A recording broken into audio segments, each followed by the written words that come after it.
So, to preface this is going up before the final boss, but I recorded it after the final boss, so even though I'm at level 53 here, I'm not going to be over-leveled for the final boss or anything. I'm at level 53 for Majunun. I also got like 18 Seeds of Vitality, and 20 Seeds of Power, and like 13 Seeds of Defense. I ate all of them. I got all my Emilus gear equipped, I got Isha's Bracelet, and I also got the Daylight Stone. Yeah. So, when I decided to do this, I was mostly just trying out to see if I can fight Majunun, and I decided I could, so rather than like try and do this, I decided I would just do it on my first try, because I don't know how hard Majunun's going to be. Here I am trying to fight him like a normal-ass boss, and you want a word of advice? What? Don't try to fight Majunun like a normal-ass boss. It's not going to work very well. Well, yeah, he has a lot of HP and he does 100 damage. Yeah, he does 100 damage to me, but I got my Daylight Stone equipped, so that gives me a second life. So essentially, I've got like 14 hits. Well, 15. That's still not that much when this guy has 7,600 health. Yeah. Also, you'll notice that when he shoots those red curvy lasers now, he's got 2 of them. The lower his health gets, the harder he starts hitting and the more stuff he starts shooting out. So that didn't work out very well. Let's try again. So, after that, I realized, fighting him like a normal boss isn't going to work out very well, so I decided to start approaching him like a shmup boss. And I know I mentioned that's a good way to approach B-boss, but I feel like that's even more true with Majunun. Why don't you just attack him when he gets like really big? Because he doesn't move. Because that evil angel thing he summons does damage. You can just use your skills to attack him from a distance. That's why I have Airkill equipped, so I could do this. This is gonna take forever. Problem is, you also have to wait for it to charge, yeah, and it won't charge faster unless I hit him. The reason I was standing still there was because I wanted to see if I could just stand still to avoid these red lasers. Turns out it doesn't work. It avoids some of them, surprisingly. Surprisingly enough, it did. Not all of them, though, and if it avoided all of them, I would just stand still every time, but hey. So if you were like level 55 or like 60, this would be a piece of cake. I don't know about a piece of cake, but it'd definitely be easier. You're doing your damage is pretty good against it. It does a lot of damage to you. Yeah, before my final attempt, there was a couple times where I actually got pretty close.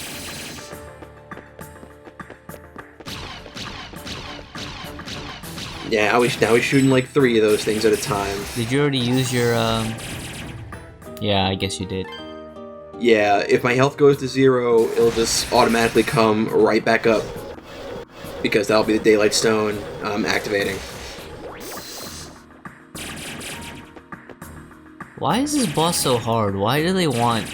this is like the super secret boss, but it's really hard. It's not really super secret, he's just kind of super hard. I could have done this on standard mode, but, I had already kind of started grinding on catastrophe mode. Oh yeah, in standard mode this probably wouldn't be so difficult. It wouldn't be so difficult because you'd have access to healing items, you could use Kapla Waters, which actually do stuff that's useful in standard mode. Yeah, you'd probably be able to beat him easily at this level. Maybe.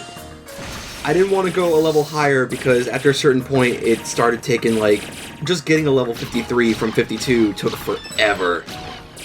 And I did not want to bother with going from 53 to 54 because that would have taken even longer. But it would have been easier. See, the good thing about catastrophe mode is that you can buy Seeds of Power and Seeds of Defense. In standard mode, I'm pretty sure you can only buy, Seeds of Vitality. Oh. Yeah. That sucks.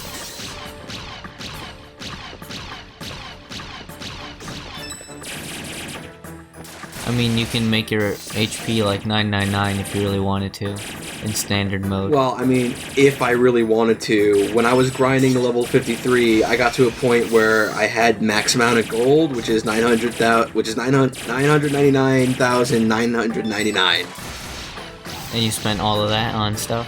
I spent all of that on Seeds of Defense, Seeds of Strength, Seeds of Vitality, and then I had the Thief's Glove equipped while I was grinding because I knew I was going to need the gold for those seeds, so I bought even more after that because I still had to grind after that.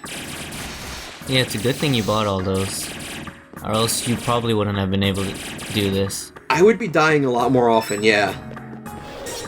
And instead of taking 100 damage, you would take probably maybe 110. Yeah, maybe.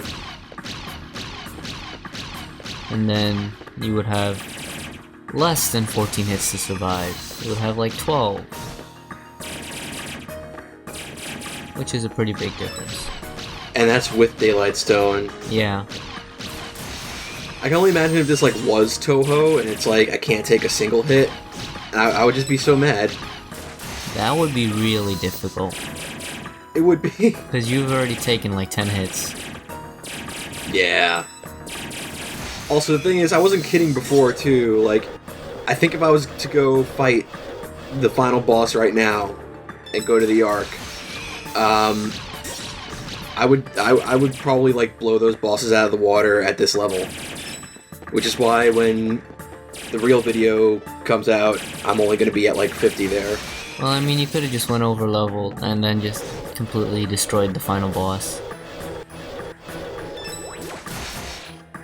So after a certain point, I started to realize, where exactly the hitbox on Majunun's Evil Angel is, and I was able to just, always tuck myself comfortably just outside. Yeah, it doesn't seem like it has that much range. Yeah, the problem is, he'll charge for you when he uses his Evil Angel, so... Well, yeah. Most of the time, he didn't do it that time, but... The thing you can do to get out of the Evil Angel's range really effectively... Yeah, I was really close there, and I was really disappointed. If you want to get out of the Evil Angel's range, pretty effectively, the best way to do it, I think, is, do a long jump maneuver, so you can get far enough away from it and not take any damage. But I'm not really good at doing long jump, on the spot like that. So it's always kind of like a damage tax for me. You're just taking damage. And I just kind of got caught here. Well, I mean, you were able to block some of them. And at this point I got kind of mad, and I'm like, screw you, Majunun, I want to beat you up. And then I realized I could just goad him into using his Evil Angel all the time. And that's exactly what's happening. Yeah, I guess if you're close enough, he'll just use only that, but he won't do it all the time. Sometimes he'll default back to his other attacks. He wasn't doing it this time, though. Wow.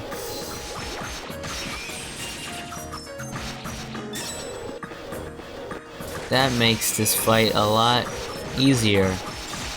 Yeah, once you realize you could do that. As long as you don't get hit by that. Yeah. Which is still a little difficult to dodge in the beginning. Unless you do that long jump maneuver, but you gotta be able to do it right when it shows up.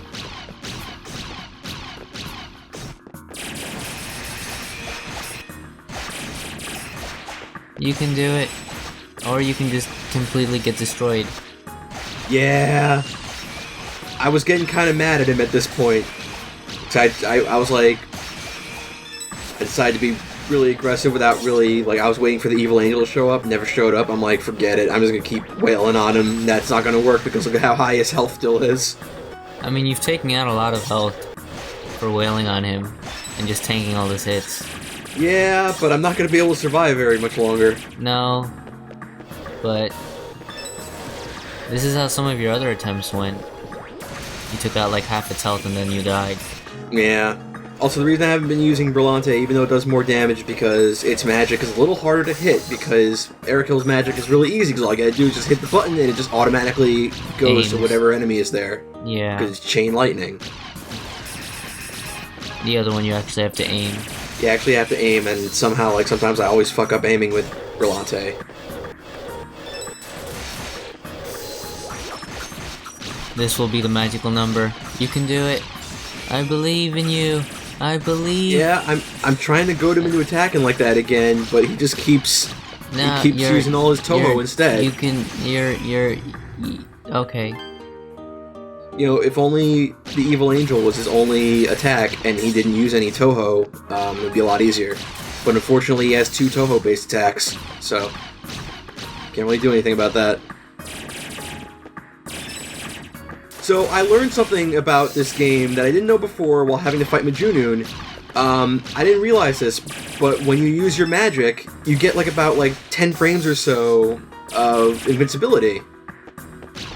Oh, that's nice. Yeah, and I didn't notice that until I had to fight him, because sometimes I would use my magic to get some hits on him, and his hits just wouldn't register on me while I was using that magic for a few frames. I was like, oh, that's going to be really useful for this fight.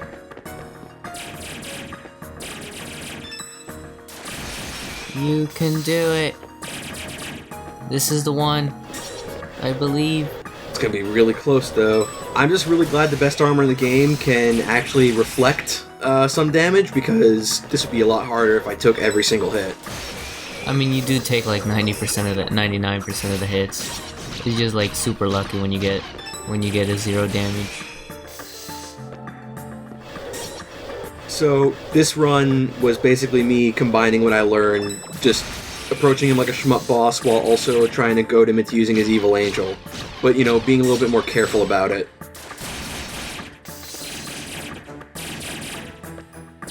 It's really annoying. Yeah, Majunun's kind of tough. Oh, he's almost done, and I can only take 2 more hits. Oh no! No! No! I used those invincibility frames. Congratulations! He gave me 3 capital waters I can't use! You can sell them. I can't pick him up! You can... So that was Majunun. That was the super duper hard boss. That gives you nothing. Well, I mean, in standard mode, those capital waters would mean a lot if I didn't, use the 9 that I had. Or 6. You only get 6 in standard mode. That's a lot of ammo. Yeah! And that's the achievement for beating Majunun. Why did it come so late? I think its trigger to register in-game is when you walk out of that room. So I don't think it counts until you walk out of that room. That's probably why it does that.